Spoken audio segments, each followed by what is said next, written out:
Adilabad collectorate ఎదుట IKP వివోఏలు చేపట్టిన నిరవధిక సమ్మె గురువారం 4వ రోజుకు చేరుకుంది. రాష్ట్ర వ్యాప్తంగా కొనసాగుతున్న ఆందోళనలో భాగంగా వివోఏలు పెద్ద సంఖ్యలో పాల్గొని తమ సమస్యలను ప్రభుత్వం దృష్టికి తీసుకువెళ్లారు. వేతనాల పెంపు, ఉద్యోగ భద్రత కల్పించడం, పెండింగ్ బకాయిల విడుదలతో పాటుగా ఇతర సమస్యలను వెంటనే పరిష్కరించాలని జేఏసీ నాయకులు డిమాండ్ చేశారు.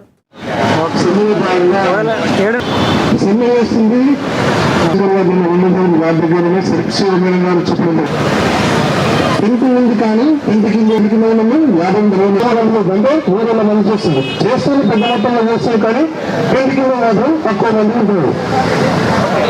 ఒక వ్యక్తులు మన సమస్యను పరిష్కరించుకున్నాం.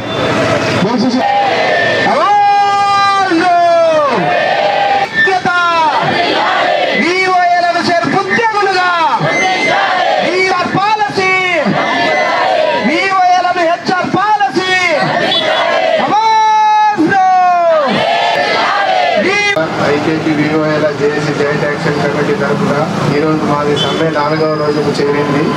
ఈ 4వ రోజుకు సమ్మె మా ఏదైతే డిమాండ్ ఉన్నాయో ప్రత్యేకించి మాకు వివోఏలకు 20,000 వేతనం అన్నది ప్రభుత్వమే అప్పుడు ఎలక్షన్ మూమెంట్లో మాకు మేనిఫెస్టోలో పెట్టడం జరిగింది.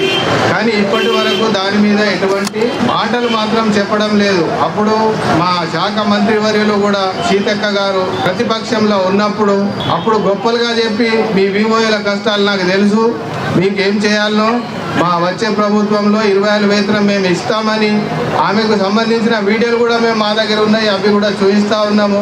కానీ మా మీద కనికరించకుండా ఈరోజు ఏదైతే మాకు ఆ సర్కులర్లు ఏదైతే జారీ చేసి మాకు నానా ఇబ్బందులకు గురి చేస్తూ ఉన్నారు.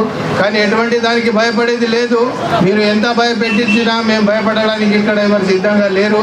ఏది ఏమైనా ఉంటే ఉంటామా పోతే పోతామా అన్నట్టు దానికి సిద్ధంగా ఉన్నాము. మా వివోఏల పక్షాన కనికరించి మేము ఏదైతే అడుగుతున్నాం, మా ఏమైనా పెద్ద కోరికలేం లేవు. మాకు ఆ వేతనము 20,000 మేము ఎక్కువ అడుగుతలేము. ఆ 20,000 వేతనము ఒక HR పాలసీ అన్నది ఇవి మాకు అమలు చేస్తే మీరు ఈరోజు మా రాష్ట్ర కమిటీని సంప్రదించి ఒకవేళ మా రాష్ట్ర కమిటీని మీరు ఒకవేళ మా సర్వీసీఓ మేడంతో ఒకవేళ మాకు ఖచ్చితమైన హామీ మీరు ఏ రోజైనా ప్రకటిస్తారో ఆ డేట్ మాకు ఒకటి చెప్తే మా రాష్ట్ర కమిటీ సూచన మేరకు మేము టెంట్ తీస్తాం తప్ప మీ యొక్క బెదిరింపులకు గురి కాకుండా మేము ఎలాంటిది మా టెంట్ తీయడానికి ప్రసక్తే లేదు.